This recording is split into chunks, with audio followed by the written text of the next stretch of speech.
Começa agora. Diário Econômico.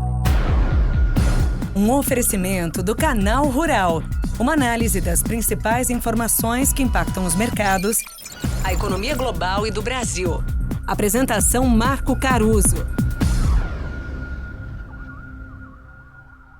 Bom dia, pessoal. Hoje é sexta, 12 de abril e este é o seu Diário Econômico. Os mercados seguem digerindo mal a inflação americana. Só quem não sofre são alguns hedges de inflação, ou seja, ativos que te protegem contra uma inflação mais alta, e a Bolsa Americana, que, como diz o Manual do Investidor Esperto, é comprado a zerado. Sofrem então a renda fixa e variável global e as moedas contra o dólar de modo geral. Mas até que a gente teve sim algumas notícias que poderiam dar algum respiro para o humor do investidor. A inflação americana no atacado, o PPI, que é uma espécie de GPM gringo, para facilitar aqui o nosso entendimento, veio mais baixa do que o esperado. Inclusive ajudando na ideia de que o número do PCI de março, que ainda vai sair daqui 2 semanas e é a inflação oficial perseguida pelo Fed, pode ser menos pior, digamos assim, do que o CPI que saiu quarta-feira agora. Outro ponto foi a sinalização do BC europeu, que manteve as taxas inalteradas pela 5ª reunião seguida, mas alteraram ali a linguagem para dizer que se eles ganharem mais confiança na inflação se aproximando da meta de 2%, eles vão cortar. Na verdade, eu achei até forte isso, alguns membros do conselho já estavam prontos para cortar as taxas ontem mesmo. Na sessão de perguntas com jornalistas, a Lagarde, que é a presidente do Banco Central Europeu, ela foi perguntada sobre a possível divergência então entre o BCE cortando juros e o Fed supostamente segurando os juros por mais tempo. Aliás, essa é uma dúvida que sempre surge no Brasil também, né? Sobre qual seria o limite para a Selic cair com a taxa básica americana parada. O ponto dela aqui foi que o BCE europeu se concentra na área do euro e não nos Estados Unidos e que a natureza da inflação europeia tem sido diferente e melhor na visão dela. Ela parece razoavelmente mais confiante de que a inflação vai ceder para a meta de 2%.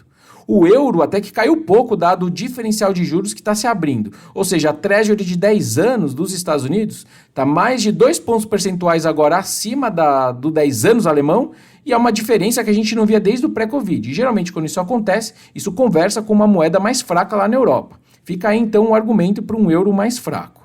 Agora, sobre a força do SP500, a Bolsa Americana, mesmo com o juro de 10 anos subindo uns 40 pontos no mês, vem aqui alguns pontos também na minha cabeça. O primeiro é que parte da alta dos juros vem de uma economia americana mais resistente e isso é bom para a Bolsa, certo? Segundo, que a inflação mais alta ela afeta menos relativamente as grandes empresas que estão ali no índice e que conseguem repassar esse custo maior para o cliente final, porque justamente são empresas maiores.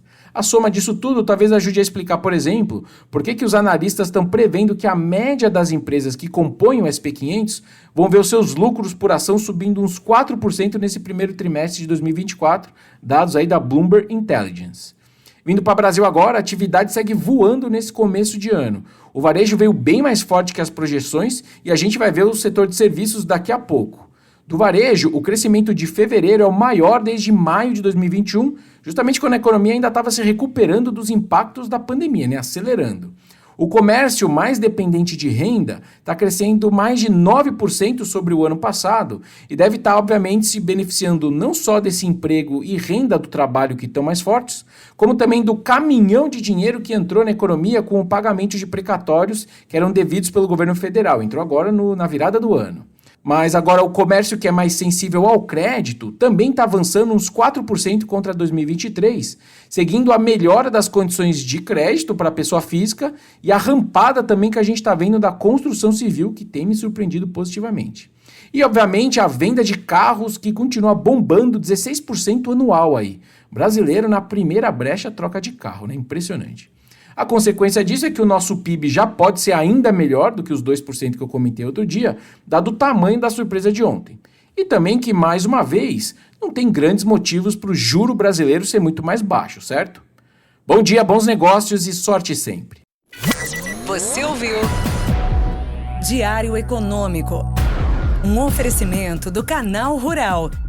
Uma análise das principais informações que impactam os mercados, A economia global e do Brasil. de segunda a sexta, às 6 da manhã, no Spotify e YouTube.